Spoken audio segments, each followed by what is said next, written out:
Muito bem, queridos. Que coisa boa estarmos juntos, cantando, louvando ao nome do Senhor. Convido você a abrir sua Bíblia em Romanos capítulo 14. Nós continuaremos refletindo nesse que é o tema desse período, ser igreja e as implicações para os nossos dias. Por isso, abra sua Bíblia, mantenha ela aberta em Romanos capítulo 14. E hoje é o nosso texto de reflexão. Bom, nosso tema de hoje, ser igreja é dar suporte uns aos outros. Confesso que esse texto é um texto complexo. Nós vamos ter diante de nós um tema que talvez a gente vai sair daqui mastigando, digerindo o que Paulo quis tratar com aquela igreja, mas aqui nasce em nós o cerne do que é ser igreja. Por isso, vamos ler o texto juntos, são 12 versículos, nós vamos do versículo 1 até o 12, e vamos entender o que Deus quer trabalhar em nós, com dar suporte uns aos outros. Aceitem o que é fraco na fé, sem discutir assuntos controvertidos. Um crê que pode comer de tudo, já outro, cuja fé é fraca, come apenas alimentos vegetais. Aquele que come de tudo não deve desprezar o que não come, e aquele que não come de tudo não deve condenar aquele que come, pois Deus o aceitou. Quem é você para julgar o servo alheio? É para o seu Senhor que ele está em pé ou cai. E ficará em pé, pois o Senhor é capaz de o sustentar. Há quem considere um dia mais sagrado do que o outro. Há quem considere iguais todos os dias.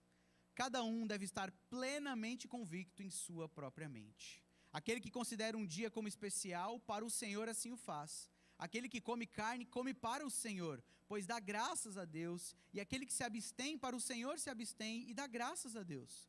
Pois nenhum de nós vive apenas para si, e nenhum de nós morre apenas para si. Se vivemos, vivemos para o Senhor, e se morremos, morremos para o Senhor. Assim, quer vivamos, quer morramos, pertencemos ao Senhor. Por essa razão, Cristo morreu e voltou a viver, para ser Senhor de vivos e de mortos. Portanto, você, por que julga seu irmão? E por que despreza seu irmão? Pois todos compareceremos diante do tribunal de Deus, porque está escrito: por mim mesmo jurei, diz o Senhor, diante de mim todo joelho se dobrará e toda língua confessará que sou Deus. Assim, cada um de nós prestará contas diante de si mesmo a Deus. Essa é a mensagem do apóstolo Paulo para a igreja localizada em Roma, uma igreja que havia uma mistura étnica composta entre judeus, cristãos de origem judaica e cristãos de origem gentia, em sua grande cidade, a grande capital do Império de Roma, vivendo agora numa comunidade envolto da pessoa de Jesus. E ao Paulo escrever a sua carta, ele vai trazendo a mensagem do Evangelho, as lições que o Evangelho traz, a justificação pela fé, a ideia de que Jesus morreu numa cruz por nós, e ao morrer numa cruz por nós, agora nós temos acesso a Ele, e agora não é mais a nossa justiça, mas é a justiça de Deus em nós, e por isso nós podemos ter um relacionamento com Deus. Isso foi destinado para essa igreja. Nós aprendemos e temos aprendido na semana passada sobre o amor então que é essa igreja deve conviver entre si, um amor que não faz o básico apenas, um amor que não convive assim como falando, puxa vida, essa pessoa eu devo apenas tolerar, apenas suportar como algo negativo, mas não, o amor ele é fraternal e ele é sacrificial. E agora Paulo entra nos desafios práticos dessa igreja. Como que essa igreja, composta por pessoas diferentes, de culturas diferentes, convive agora amando e cuidando umas das outras.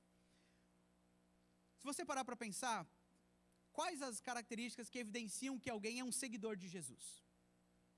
Como você poderia descrever alguém que entendeu que é Jesus, entendeu essa salvação pela graça, entendeu esse amor de Deus como cantamos, e agora essa pessoa vive dessa forma? Quais são essas evidências? A palavra de Deus vai nos trazer muitos detalhes, vai nos trazer muitos pontos, mas talvez o que mais nos traz, mais nos mostra e nos ajuda a entender é a ação do Espírito Santo na vida dessa pessoa, através do fruto do Espírito Santo. Fruto porque é como nós temos a bergamota, a tangerina, você sabe que fruto que eu estou falando que está aparecendo aqui na tela, tem muitos nomes. É um fruto composto por vários gomos. E Paulo vai dizer isso lá em Gálatas, que esse fruto então é composto de amor, alegria, paz, paciência, amabilidade, bondade, fidelidade, mansidão, domínio próprio. Contra essas coisas não há lei. Se alguém entendeu a mensagem de Jesus e agora está vivendo como um seguidor de Jesus, essa pessoa agora vai evidenciar a transformação de Jesus no seu coração. Isso acontece por meio do Espírito Santo de Deus. E o Espírito Santo de Deus é essa evidência, esse estilo de vida cristã.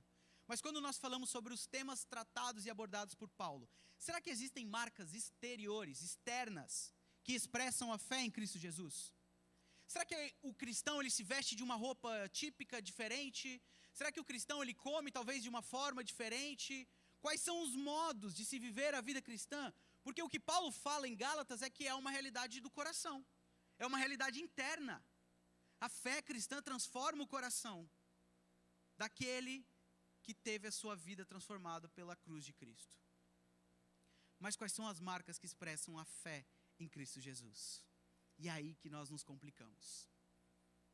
E é aí que nasce muito problema na vida da igreja. Porque talvez você vem de uma cultura e você acha que a sua cultura é a cultura cristã. Deixa eu te dizer que não existe cultura cristã. Cultura é cultura, com traços positivos, com traços negativos. E aí você imagina juntar judeus com uma cultura própria, gentios com uma cultura própria, juntos para amar Jesus, com suas práticas, costumes e modos. E agora, quem está correto? É por isso que esse tema é um tema muito relevante, porque nós somos compostos por uma igreja multicultural. Nós temos aqui em Blumenau esse privilégio de ter pessoas das mais diversas regiões do Brasil, e que coisa gostosa. É poder ter pessoas do sul ao norte do Brasil, compostas e aqui juntos. Mas somos de culturas diferentes, pensamos diferentes em assuntos, e que muitas vezes isso gera intriga entre nós, isso gera divisões, isso gera uma maneira de pensar. E o que Paulo está querendo falar é que não deve existir isso no meio de vocês. Porque existem áreas da vida que não têm a ver com moral, são áreas que são amorais. O pastor Hernandes Dias Lopes, ele vai então, em cima desse texto, ele vai dizer que existem áreas da vida cristã que são áreas morais. Amar ao próximo. Eu não preciso explicar para você, você sabe que amar ao próximo é um mandamento do Senhor. Isso é uma moral. A moral cristã passa por amar ao próximo, amar uns aos outros. E que assim, por isso, existem coisas imorais. Paulo, em suas cartas, vai trazer isso claramente. Esse é o ideal de Deus para você. E esse não é o ideal de Deus para você. Você vivia focado. Mas existem áreas que são amorais. Podem ser boas, quanto podem ser ruins. É nessa realidade que nós vamos entender o que Deus quer nos ensinar e como que a gente lida com áreas que podem ser boas, quanto podem ser ruins. Por exemplo, o time de futebol. Estou olhando o Rafa aqui, estou pensando, puxa vida, como que o Rafa consegue ser vascaíno, gente? Rapaz, agora a coisa tá boa, né, Rafa? Felipe Coutinho tá chegando, coisa linda.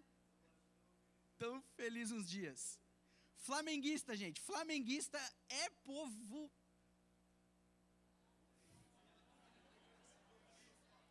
Rapaz, vascaíno e flamenguista. Ó, viu? Já vou arrumar problema aqui já. A Bíblia não vai falar que você tem que ser flamenguista, gremista, ser de Santos, né? Talvez é o mais próximo, né? Ser de Santos porque eu sou o santo, diz o Senhor. Mas também tá ruim pro Santos também. Deus não vai falar pra gente qual time que a gente tem que torcer. Deus não vai falar a maneira como você deve se portar, se você vai se vestir assim, assado, se está modesto, esse é o caminho, essa é a moral. Mas muitas vezes as coisas amorais estão nos dividindo, estão nos fazendo viver um cristianismo onde a gente não olha para a pessoa que está ao nosso lado, porque ela torce para o time que eu não torço, porque ela gosta de uma coisa que assim, a Bíblia não vai falar que está errado. isso que Paulo está tratando. É isso que Paulo está trazendo. E esse pastor, então, o pastor Hernandes Dias-Lopes, vai dizer que a igreja não é lugar para disputas de ideias acerca de coisas secundárias, mas campo fértil para o exercício do amor fraternal. Por isso nós somos chamados para viver esse amor uns aos outros, com pessoas que pensam diferente da gente. Só Jesus une aquilo que era completamente desunido e que não conviviam um com o outro, judeus e gentios, numa mesma igreja. Para isso a gente vai dividir então o nosso texto em 3 partes, para a gente entender o que Paulo está querendo trabalhar, e essa é uma mensagem de 2 partes, porque hoje à noite o pastor Jacques continua o texto para que a gente possa ter esse final de semana bem cheio do Senhor, para na segunda-feira a gente conseguir aprender a viver mais um pouquinho como o Senhor quer que a gente viva como igreja. Então primeiro vamos lá, o mandamento. Qual é o mandamento então que Paulo propõe para essa igreja, para esse povo? Esse mandamento ele é focado na unidade. Verso 1, aceitem o que é fraco na fé, sem discutir assuntos controvertidos. Um crê que pode comer de tudo, já outro cuja fé é fraca come apenas alimentos vegetais. Aquele que come de tudo não deve desprezar o que não come, e aquele que não come de tudo não deve condenar aquele que come, pois Deus o aceitou. A ideia, então, que Paulo está falando é o seguinte: meus irmãos, existem pensamentos diferentes em áreas amorais entre vocês. Por isso, aceitem o que é fraco na fé. Provavelmente porque esses que eram tidos como Paulo os caracteriza como fortes na fé, eram a maioria. A maioria, então, estava olhando para aquele que percebia que talvez a sua comida, a maneira como lidava com os seus dias, isso gerava um escândalo. Eles estão falando, aceitem essas pessoas. Recebam essa pessoa. E é muito interessante como a palavra do Senhor é rica em detalhes. Porque o verbo aceitar aqui está na voz média. A voz média do grego significa que você está fazendo uma ação que te afeta. Aceitar pessoas que pensam diferente da gente não é fácil, mas é mandamento do Senhor. Aceitem o que é fraco na fé, sem discutir assuntos controvertidos. Tem assuntos de opinião pessoal que seriam melhor que não fizessem parte das nossas mesas, das nossas rodas de conversa, porque geram problema. E é isso que Paulo está falando. Aceitem esse que é fraco na fé. E aqui ele vai trazer esses detalhes. Um crê que pode comer de tudo. Aquele que era tido como forte, provavelmente, então, os cristãos de origem gentia, aqueles que vieram de um contexto onde tinham liberdade para comer o que quisessem. Já os judeus, aqueles que vinham com uma dieta rigorosa, baseada na lei do Antigo Testamento, entendiam que não poderiam comer. E o que Paulo está falando, um crê que pode comer de tudo, já outro cuja fé é fraca come apenas alimentos vegetais. Aquele que come de tudo não deve desprezar o que não come. Esse era o pecado daqueles fortes. E aquele que não come de tudo não deve condenar aqueles que eram tidos como fracos, pois Deus o aceitou. Era essa a divisão que estava rolando no meio da igreja do Senhor. Os fracos cristãos de origem judaica estavam nessa igreja com a sua consciência ferida muitas vezes, com práticas que remetem ao seu passado religioso. Talvez ele estava passando e via aquele cristão gentil comendo porco. Ele olhava e falava assim, como é possível um cristão comer esse animal impuro? E aquilo gerava então uma condenação. Eles não foram então libertos da sua consciência do passado. A sua consciência ainda, mesmo crendo em Jesus, mesmo entendendo que Jesus veio, os salvou, o próprio Jesus, em dada circunstância com seus discípulos, disse que não existe mais alimento impuro. Tudo foi purificado pelo Senhor e as leis do Antigo Testamento agora se cumprem. Você tem liberdade para comer o que você quiser. Mas esses cristãos estavam com a sua consciência ainda passando por esse movimento, não eram capazes de aceitar isso. Era algo inconcebível. Esses eram os fracos da igreja de Roma. Já os fortes, eles eram cristãos de origem gentia, e aí os comentaristas vão dizer que provavelmente era a maioria da igreja. Com a sua consciência tranquila em suas práticas, e eles observam então seus irmãos de origem judaica e os desprezam. como que alguém não pode comer porco? E aí ficava essa batalha. Quem está certo? Estamos numa área cinza da fé cristã, onde não há uma verdade e não há uma mentira. Depende. E aí Paulo então está chamando esses cristãos para que eles possam aceitar uns aos outros. E esse era o problema. O problema com relação à comida, com relação ao vinho, nós vamos ver hoje à noite. Ele continua trabalhando a questão do verso no capítulo 14. E com relação aos dias sagrados.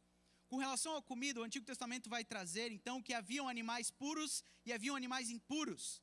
Somente os puros poderiam ser usados como alimento.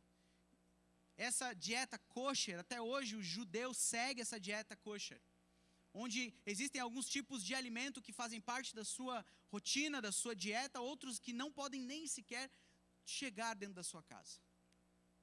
Havia também essa ideia com relação ao vinho, ou seja, o se abster do vinho. E a palavra de Deus vai ser clara também com relação a esse assunto. Ele vai dizer que não deve haver embriaguez. Isso é moral. Se há embriaguez, está errado. Mas qual é o problema de beber ou não vinho? E com relação aos dias sagrados, provavelmente com a ideia do sábado. A ideia então de guardar um dia e como as suas práticas diárias estavam a ver com a sua realidade. Deus quer nos ensinar. Esse é o mandamento, que a gente aceite e a gente aprenda a viver uns com os outros nessas áreas cinzas. Por isso, trazendo para os nossos dias, nós necessitamos aprender a amar uns aos outros, como ovelhas de Cristo em um grande rebanho, não como lobos que vivem em pequenas matilhas. É muito fácil estar com pessoas que pensam como a gente. É muito fácil você vir fazer parte dessa igreja, e nessa igreja você agora começa a criar o seu grupinho, as pessoas que estão ao seu redor, e ali essas pessoas pensam parecido com você, e você vai vivendo a vida cristã e vai achando que está tudo bem. Mas na realidade a palavra de Deus vai dizer que todos nós fazemos parte de uma grande família. E que esse amor fraternal é para ser dado uns aos outros com gente que pensa diferente da gente. Flamenguista e vascaíno podem conviver juntos. Que coisa boa! Que maravilha! Deus não nos chama para a gente viver como lobos assim nas nossas matilhas, brigando e achando que em áreas eu posso ser melhor e sou melhor porque a minha consciência é mais tranquila com algumas práticas. Não é isso que Deus quer de nós. Deus deseja de nós que a gente aprenda a viver, trazendo as pessoas próximas a nós, para a gente viver uns com os outros, amando e cuidando aqueles que estão ao nosso redor. Muitos problemas da vida da igreja seriam muito mais tranquilos de serem resolvidos. Pastor Jacques, eu acredito que ainda talvez teria alguns cabelinhos, né, Pastor Jacques? Possivelmente. Talvez. Porque muitos dos problemas que temos vivido de divisões têm a ver com coisas amorais. Coisas que poderiam ser facilmente entendidas e lidadas quando a gente prefere amar do que ganhar a discussão. E aqui, esse assunto é tão complexo que eu não posso nem trazer outros exemplos que não estejam na palavra de Deus. Que eu tenho certeza que vai ter algum irmãozinho no final que vai vir falar, não, mas isso aí é moral. Nós estamos aprendendo a viver um cristianismo dividido. E Deus não deseja isso para nós. Em áreas onde nós podemos caminhar junto, onde a gente pode conviver, a gente precisa aprender e abraçar esse amor que ama e aceita, mesmo aquela pessoa que pensa diferente da gente. E também aceitar quem pensa diferente de nós em questões secundárias vai gerar desconforto e atritos. Porém, é o único caminho possível para a unidade. O que Deus nos chama para viver não é uniformidade. Já pensou se você e eu tivéssemos que andar iguaizinhos? Onde há beleza nisso? Onde há a beleza da diversidade, a diversidade de culturas, a diversidade de visões com relação a coisas que não são morais? Onde há beleza nisso? Por isso, aceitar vai ter que mexer com você. Vai ter que ajustar algumas coisas em você. Mas essa unidade que Deus nos chama para viver, agora vai ser uma oportunidade da gente testemunhar isso para um mundo que cada vez mais é polarizado e dividido. Jesus orou por a sua igreja e orou que eles sejam levados à plena unidade, para que o mundo saiba que tu me enviaste e os amaste como igualmente me amaste.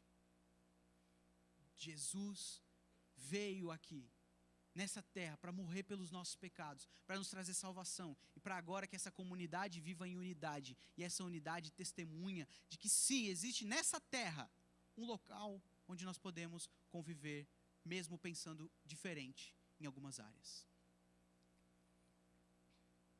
Por isso essa pergunta para nós: como que você tem lidado com pessoas que pensam diferente em áreas amorais? Com as suas preferências pessoais, que não estão na palavra de Deus. Talvez você pense numa igreja que vai para essa direção, com práticas, com atividades, com questões que a Bíblia não vai dizer. Há divisões nas igrejas por diferenças de música. Há divisão na igreja por várias questões que a palavra de Deus vai dizer: olha, meu querido, ama um ao outro e segue o que o Senhor permitiu, e agora desfrute dessa cultura que eu coloquei para que você possa viver. A igreja aqui no sul do Brasil, em suas práticas que são amorais, é diferente da igreja do norte, que é diferente da igreja do nordeste, que é diferente da igreja que está lá localizada na África, está diferente na Ásia. Mas quando é moral, tem um caminho. Mas quando é amoral, Deus nos dá liberdade. Vamos construir isso, para que a gente possa ver essa beleza da igreja, que ela não é uniformezinha, todo mundo igualzinho. Não, é gente que pensa diferente, mas que está juntos aqui, abraçado, e fala assim: eu amo você, e a gente vai servir e amar uns aos outros. Essa é a unidade que testemunha o amor de um Cristo que veio para gerar união entre judeus e gentios. Mas Paulo não é apenas aquele que manda fazer algo e não explica como fazer ou qual é a realidade e a motivação do coração. Paulo agora traz a motivação. E a motivação é o viver para Deus. Verso 4, acompanhe comigo na sua Bíblia. Quem é você para julgar o servo alheio? É para o seu Senhor que ele está em pé ou cai. E ficará em pé, pois o Senhor é capaz de o sustentar. Há quem considere um dia mais sagrado que o outro, há quem considere iguais todos os dias. Cada um deve estar plenamente convicto em sua própria mente. Aquele que considera um dia como especial para o Senhor, assim o faz. Aquele que come carne, come para o Senhor, pois dá graças a Deus. E aquele que se abstém para o Senhor, se abstém e dá graças a Deus. Meus queridos, não julguem o servo alheio. E aqui ele usa uma palavra muito presente no Novo Testamento, que é a palavra Senhor, Kyrios. Kyrios é essa ideia da perfeita ligação entre poder e autoridade. Paulo associa a ideia de Kyrios à pessoa de Jesus, trazendo então a sua divindade, Jesus sendo o próprio Deus.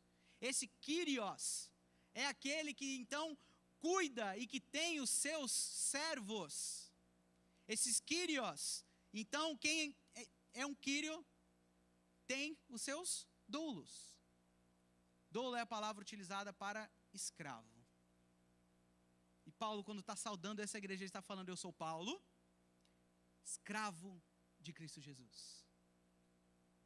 Essa é a chave para compreender o que Paulo quer trabalhar nessa igreja e trazer para eles a sua motivação, porque é para o seu Senhor, Kyrios, que ele está em pé ou cai, e ficará em pé, pois o Senhor é capaz de o sustentar.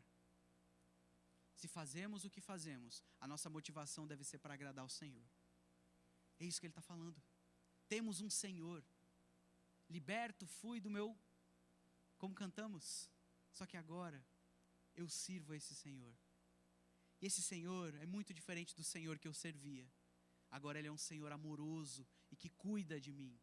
Me salvou com um amor maravilhoso. Mas agora eu me submeto a ele com as minhas práticas. Mesmo que isso seja algo amoral. Cada um deve estar plenamente convicto em sua própria mente.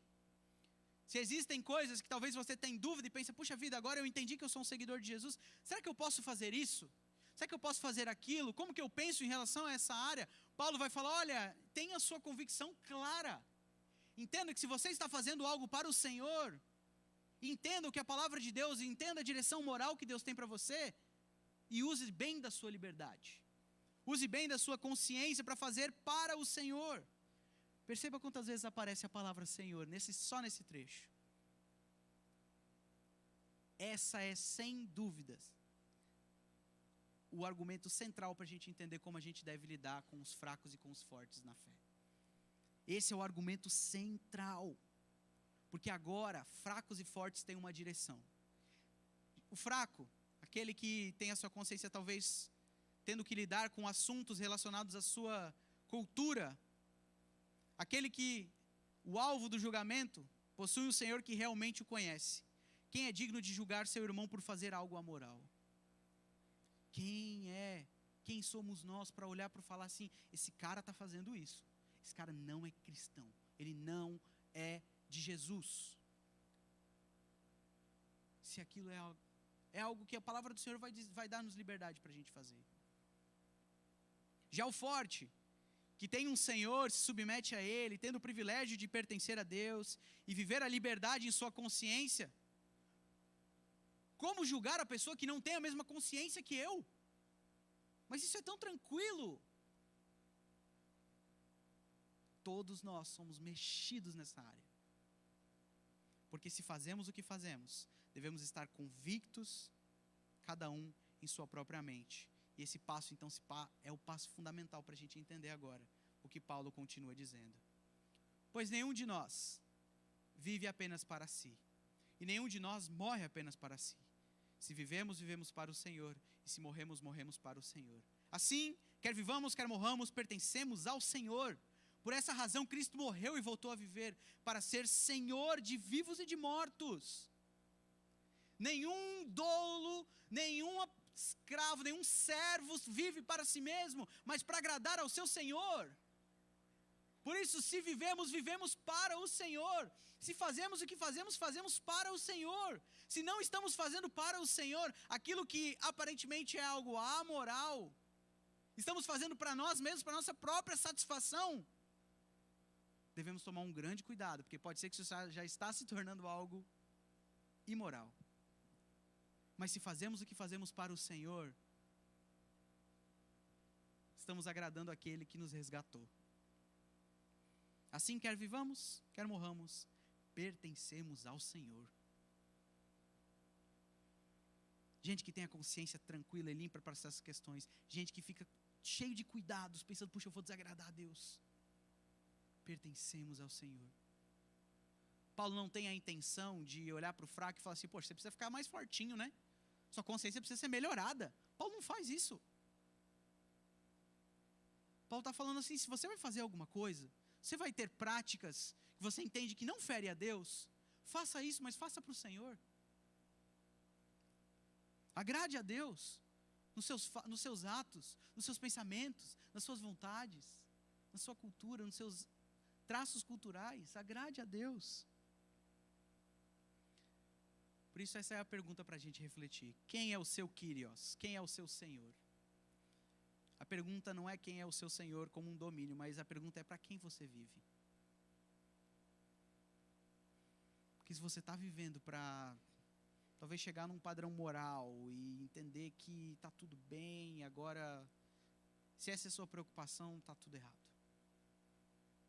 A graça de Jesus é uma graça que alguém pagou um alto preço, mas ela continua sendo de graça. Salvação é levantar a mãozinha e falar assim, eu perdi. Eu perdi, agora eu quero ser parte desse Kyrios, eu quero fazer parte dessa história, eu quero me tornar agora um servo desse Senhor. Porque antes eu achava que eu era o Senhor da minha vida. Antes eu achava talvez que tinham outras coisas que me dominavam, mas agora não, eu não quero mais esse Senhor, eu quero esse aqui. Eu quero ser um servo de Deus. E que Ele faça a sua vontade na minha vida.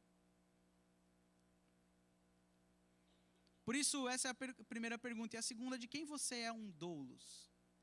Porque naturalmente servimos a alguma coisa. Naturalmente nós servimos a algo. Para quem você está vivendo? Quem você está servindo? Qual causa você serve? Se é a sua própria causa, tem sempre uma oportunidade de voltar os olhos para entender que se vivemos, se morremos, pertencemos ao Senhor. Se pertencermos ao Senhor, agora a gente aprende a viver como o Senhor deseja que a gente viva. Que maravilha isso. Que consolo é a gente entender que temos um Senhor que é amoroso e que cuida de nós. O Senhor é o meu pastor e nada me faltará.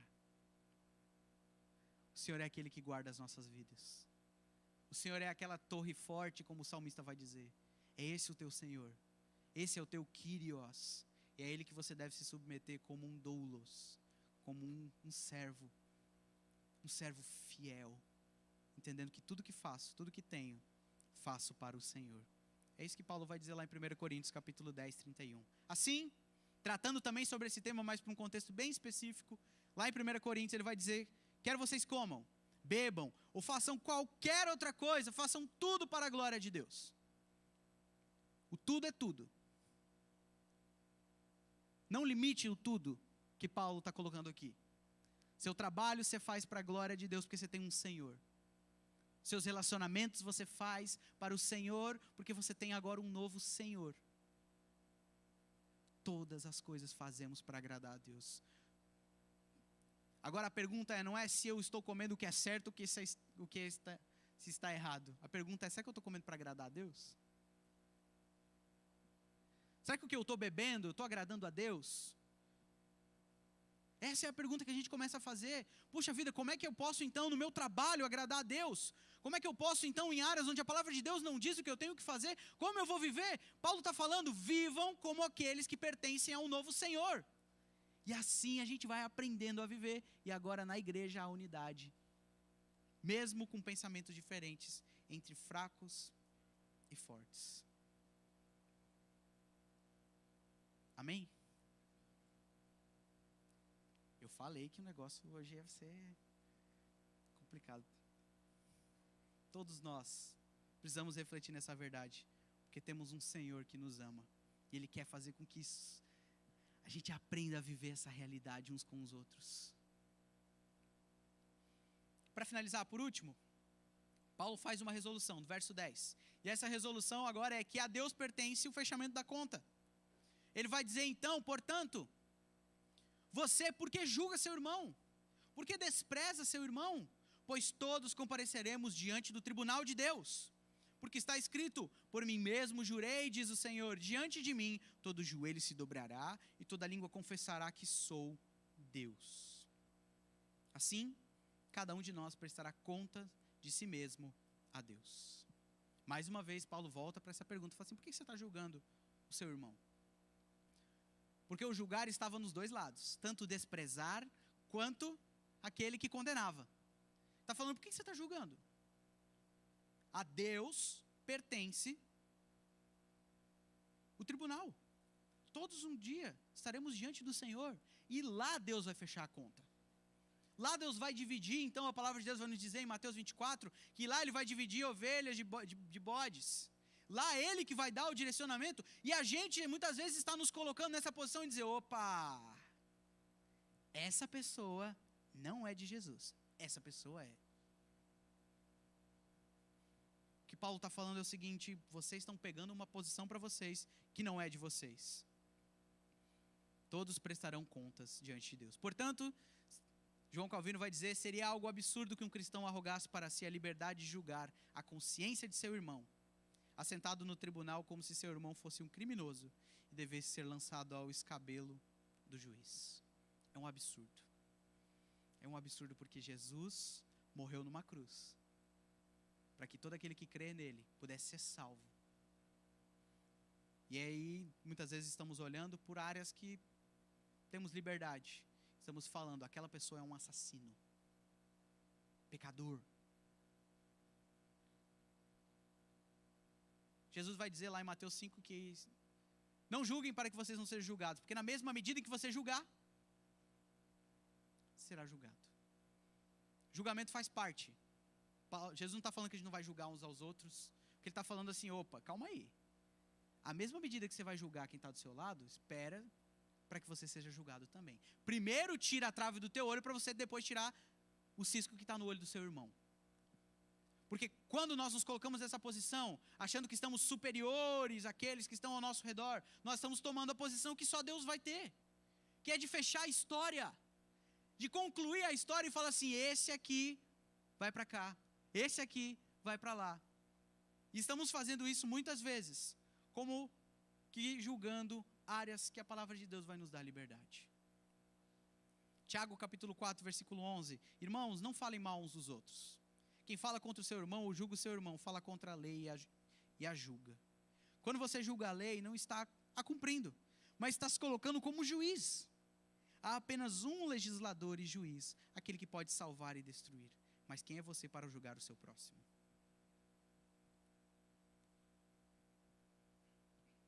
Não somos chamados para ser juiz. Deus não nos chamou para essa função.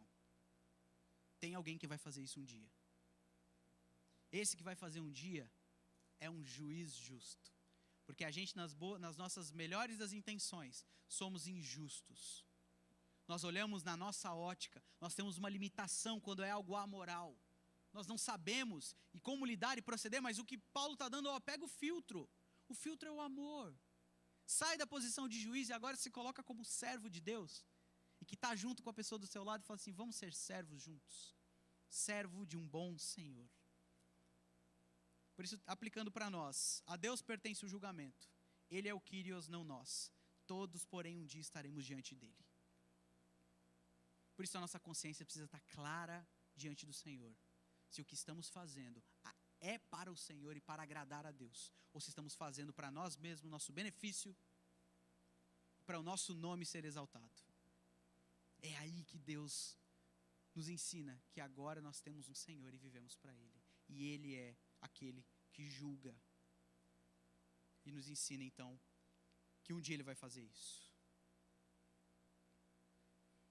E por último, precisamos estar assegurados que estamos vivendo com a nossa consciência baseada no Evangelho. E é aqui que nós precisamos focar a nossa vida. É aqui que a gente precisa focar os nossos olhos.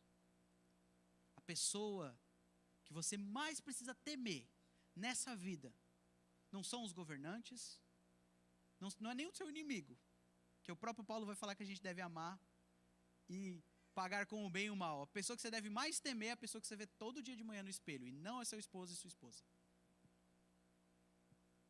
Essa pessoa você deve olhar todos os dias no espelho, quando você vai se arrumar, levantar de cedinho para fazer suas obrigações. Falar assim, como eu posso agradar ao meu Senhor?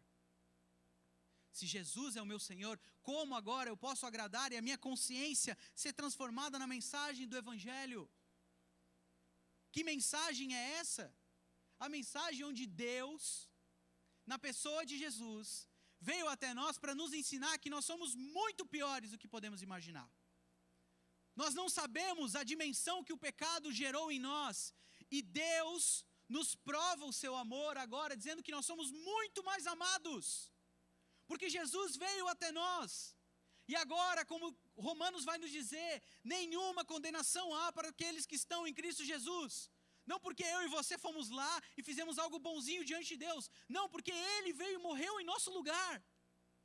E porque Ele morreu em nosso lugar, agora minha consciência é transformada para amar e servir as pessoas que estão ao meu redor, mesmo aqueles que pensam diferente de mim.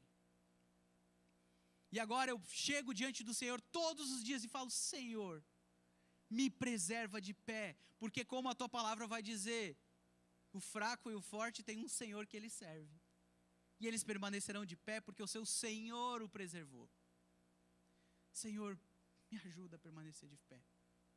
Está tão complexo seguir ao Senhor, mas me ajuda mais um dia. E o bom disso é que no outro dia você levanta de manhã, você tem que ir lá dar uma arrumadinha no cabelo todos os dias, tomar um banhozinho. Desculpa, pastor Jackson, não foi pessoal não.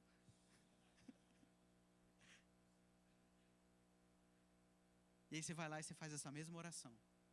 Senhor, transforma a minha consciência.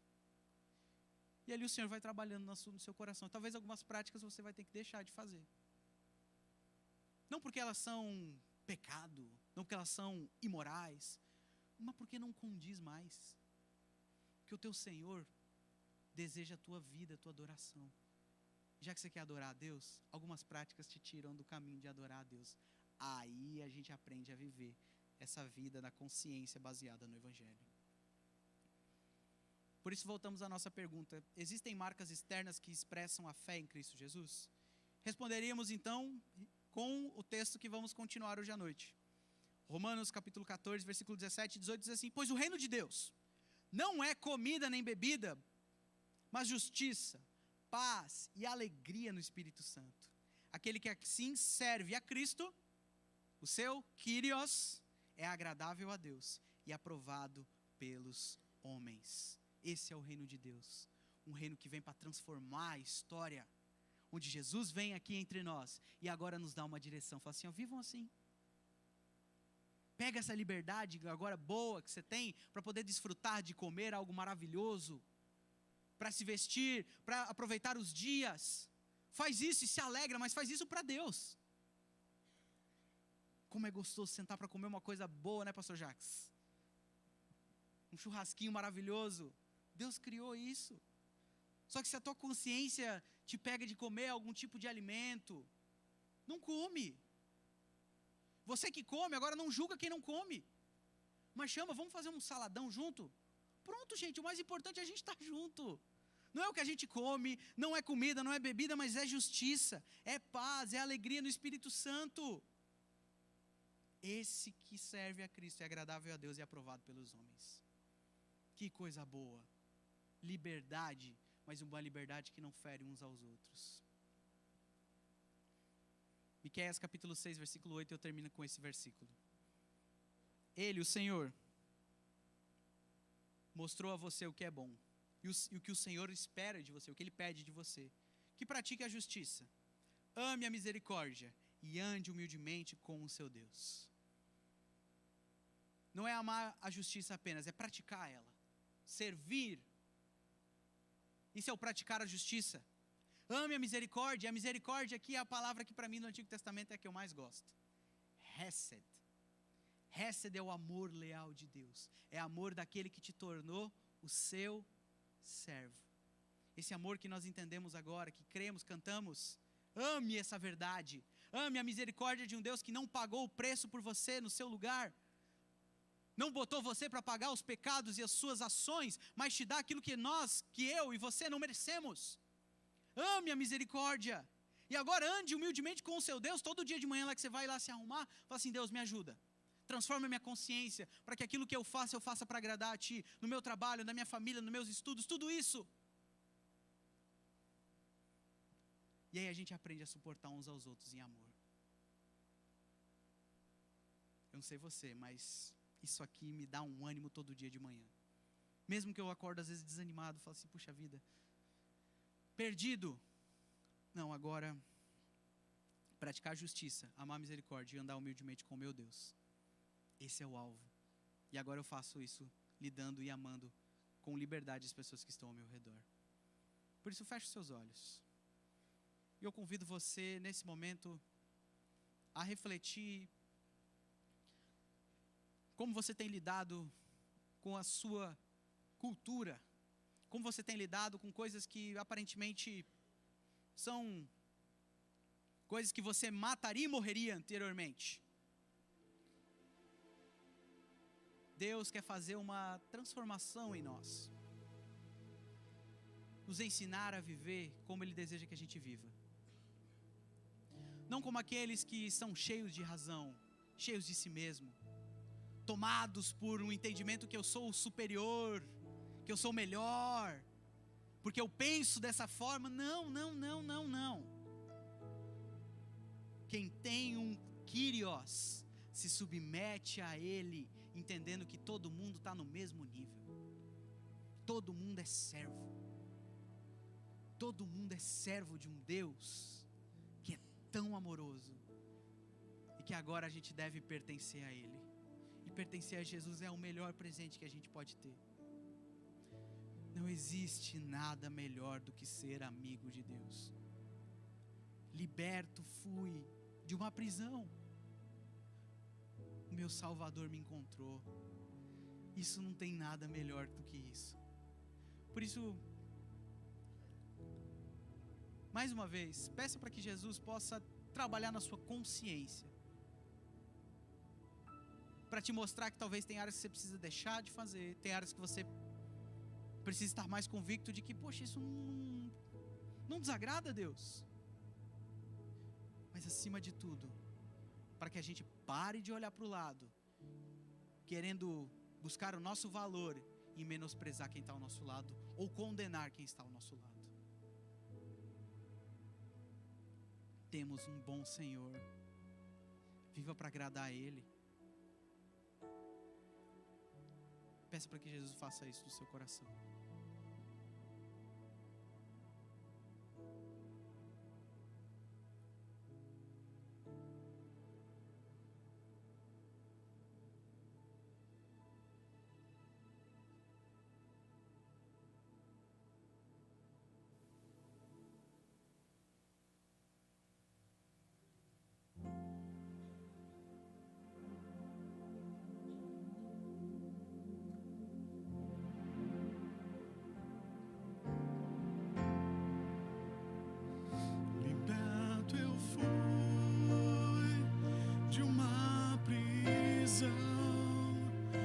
Salvador me resgatou, misericórdia e perdão, o seu amor me libertou. Vou cantar mais uma vez. Liberto eu fui.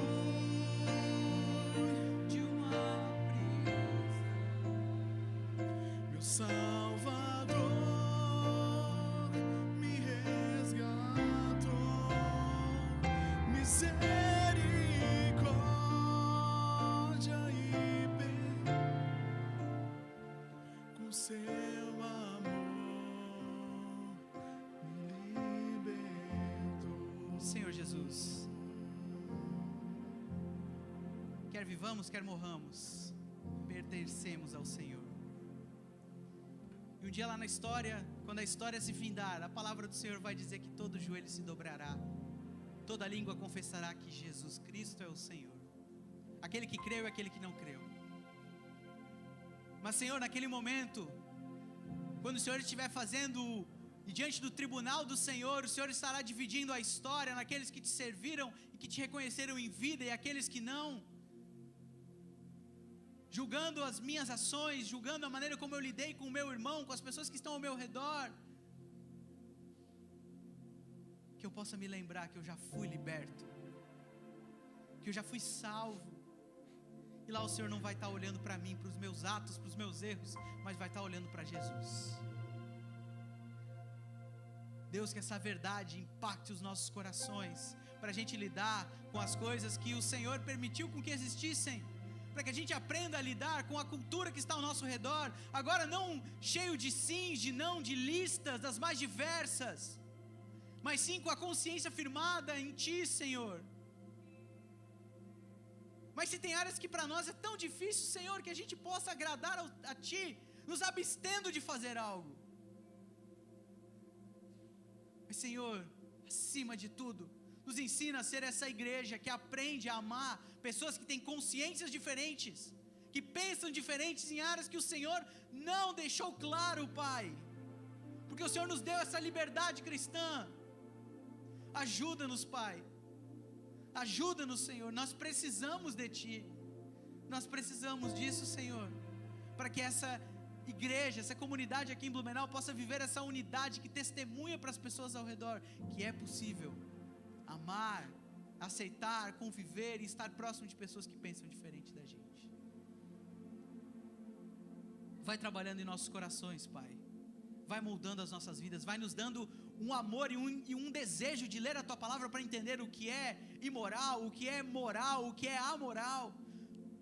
Fortalece, Senhor, como Paulo falou, para que a gente possa fazer plenamente convictos do que estamos fazendo. Ajuda-nos, Pai, leva-nos a esse nível de maturidade, para a honra e glória do Teu nome, Pai.